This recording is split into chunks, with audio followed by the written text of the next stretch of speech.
Stargirl, Chapter 30.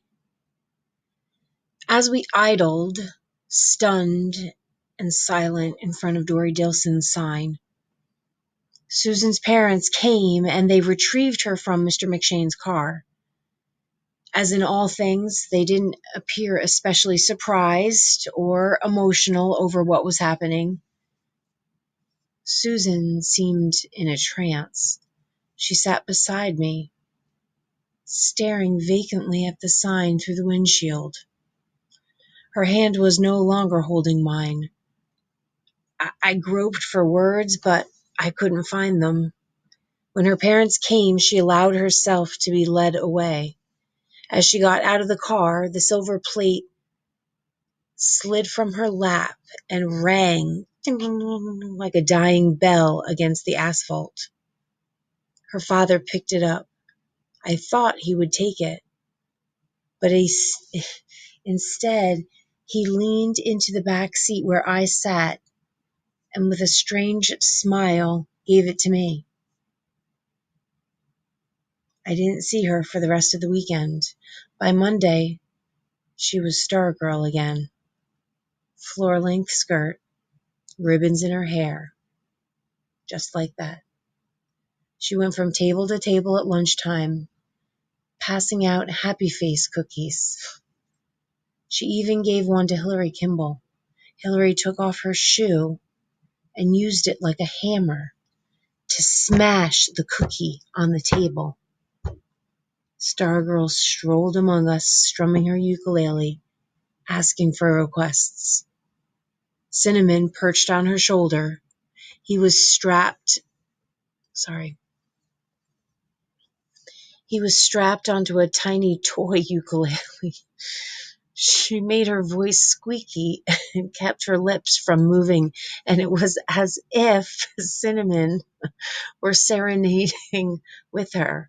Dory Dilson, bless her, stood and applauded. She was the only one. I was too stunned to join her, and too cowardly, and angry, and not wanting to show approval for her return to Stargirl. Most of the students didn't even look, didn't even seem to listen. At the bell, as we left the lunchroom, I looked back. The tables were littered with cookies. Walking with her after school that day, I said, "I guess you're giving up, huh?" "Giving up? On what?" "On being popular, on being, how could I say it, normal?"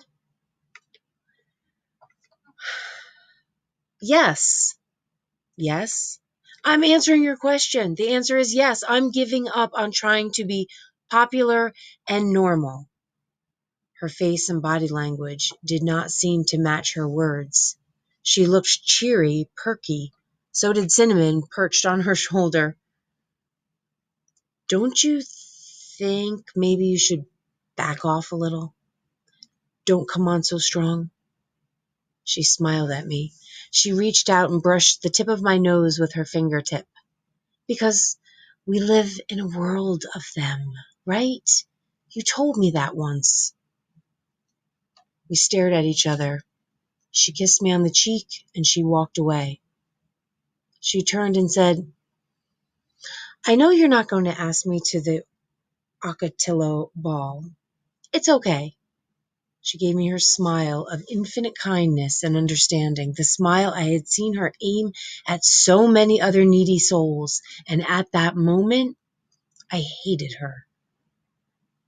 That very night, as if he were playing a scripted role, Kevin called me and said, "So, who are you taking to the Ocotillo ball?" "Who are you taking?"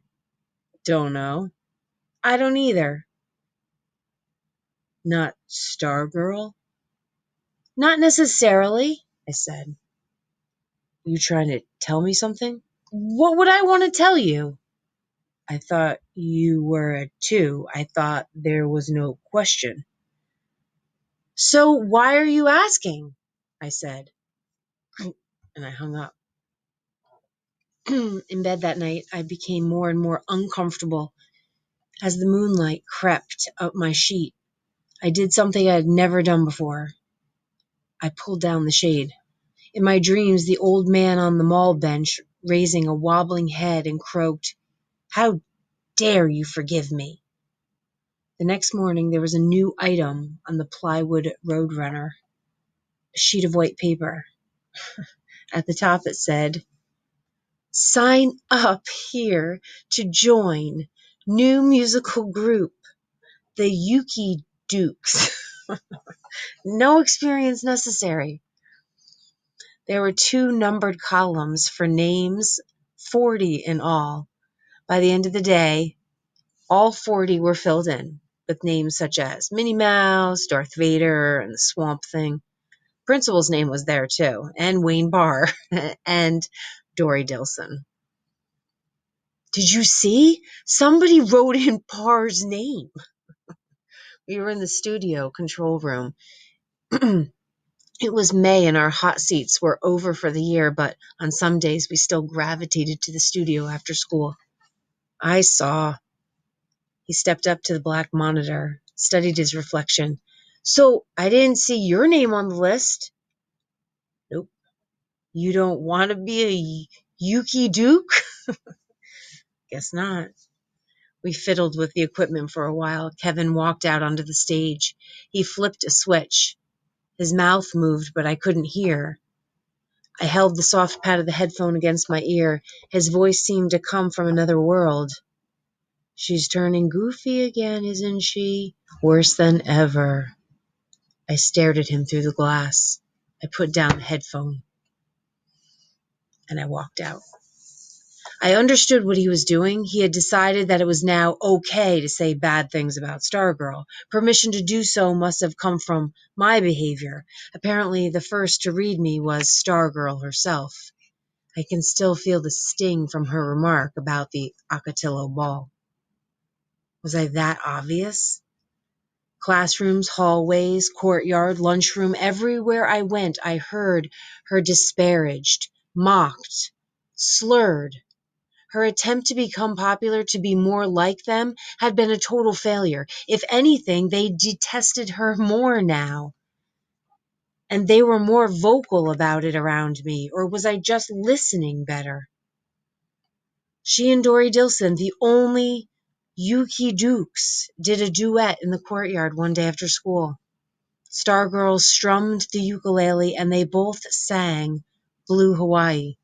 Clearly they had been practicing. They were very good. They were also very ignored. By the end of the song, they were the only 2 left in the courtyard. The next day, they were there again. This time, they wore sombreros. They sang Mexican songs. Chilito lindo, vaya con... Oh, wait, I can't. I stayed inside the school. I was afraid to walk on past them as if they weren't there. I was equally afraid to stand and listen. I peeked from a window. Stargirl was doing her best imitation of a flamenco. The click of castanets came through the window pane. Students walked past, most of them not even glancing her way. I saw Wayne Parr and Hillary Kimball go past, Hillary laughing out loud. And Kevin and the basketball guys. I realized now that the shunning would never end. And I knew what I should do. I should go out there and stand in front of them and applaud. I should show Stargirl and the world that I wasn't like the rest of them, that I appreciated her, that I celebrated her and her insistence on just being herself. But I stayed inside. I waited until the last of the students left the courtyard and Stargirl and Dory were performing to no one. And to my surprise, they went on and on. It was too painful to watch. I left school by another door.